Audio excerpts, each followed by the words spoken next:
Hi, this is Wayne Rivers at FBI, where we build better contractors. This week I want to talk about 5 methods for being a sticky employer. What's sticky? What does sticky even mean? The first time I ever heard of it was, golly, 20 years ago or more, and it was in the context of websites. It was like an attribute of good websites. They're sticky, which means that people don't leave the website. Once they go there, they stay and they drill down into what's available on the site. Same thing with employment. If you're a sticky employer, people don't leave you. They stay and they drill down in the organization and take more and more from it. Okay, so this article, the source of this article is a Robert Half report. Robert Half is a giant employment agency, I think an international agency. And in January of 23, they wrote this: almost 50%, almost half of U.S. employees plan to seek a new position in the first half of 2023. Now you think about that. You think about that. How are you going to do all the things you need to do in your business if up to half of your employees are considering going elsewhere? Now, let's say they don't. If they're just considering it, are they 100% engaged? Are they committed, fully committed to what they're doing in the context of your business? You have to think not, don't you? That's a shocking statistic. The unemployment rate for college-educated workers in the U.S., 1.9%. There is a tremendous demand for workers in our economy right now. There were 10.5 million job openings in November of 22. And only, 6 million people available to fill them? So more openings than people to fill them. That shows you a great imbalance between the labor market and the capability of filling that labor market. All right, now what about this is important to you? Why do you want to become a sticky employer? Well, not only do you want to attract talent, you want to attract talent, but you want to retain it. You want to retain it too. There's no point in hiring 20 people this year, only have to hire 20 more to replace them next year and next year and next year. You want people to stay with you, good people at the very least. So, okay, 5 tips. Prioritize, this is from Robert Half, prioritize employee wellness. All right. Since COVID, and again, Robert Half, 36% of employers have added mental health benefits to their benefits packages. So mental health, physical health, even financial health. Companies have hired financial planners to help their people plan for their future retirements, college savings, et cetera, et cetera. So all kinds of different ways that you can add quality and depth to your benefits plans.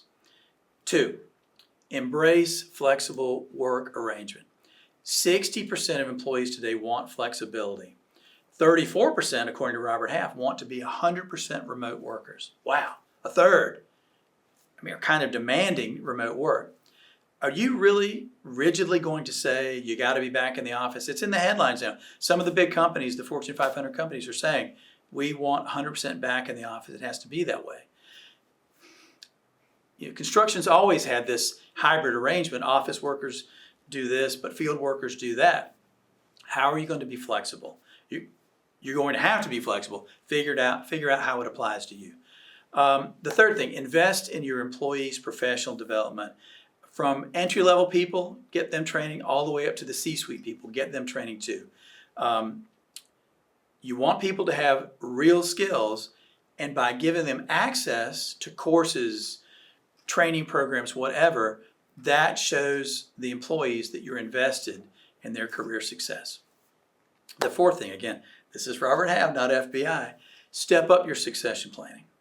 I've never heard my school, North Carolina State University, ever referred to in the national press doing business research. It's not necessarily thought of as a business school, but this comes from North Carolina State Research. Executives see succession planning as a top risk between now and the year 2032. So, and I'm not talking necessarily about succession planning for the senior leader, although that's important. But what about that next level of leaders and the level below that? Who is going to get the work done? Who's going to estimate work? Who's going to execute work? And who's going to keep score? That's a human beings have to do that. AI is not there yet. Human beings have to do all that stuff. So be thinking about succession in the context of not just senior leadership, but your entire organization. You've got to have a strong bench. And the fifth thing, make new people feel welcome. I think there's a tremendous opportunity out there. I'm watching my 2 adult children, get out into the workforce and apply for jobs. And onboarding is awful, even for some sizable companies. Onboarding is nothing more than an afterthought for most of these people. Tremendous opportunity to make your new people especially feel welcome that first day when they come in, that first week, that first month. Appoint somebody as the mentor for that new person and put specific check-ins first week, but daily in the first week, and then after that weekly, and then monthly, and so on, so that person feels welcome. It's like, think about inviting them to your home.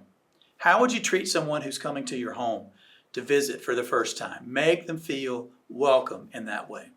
So let's hear from you. What do you think in the comments? What do you think being a sticky employer means, and what's worked for you? This is Wayne Rivers at FBI, where we build better contractors.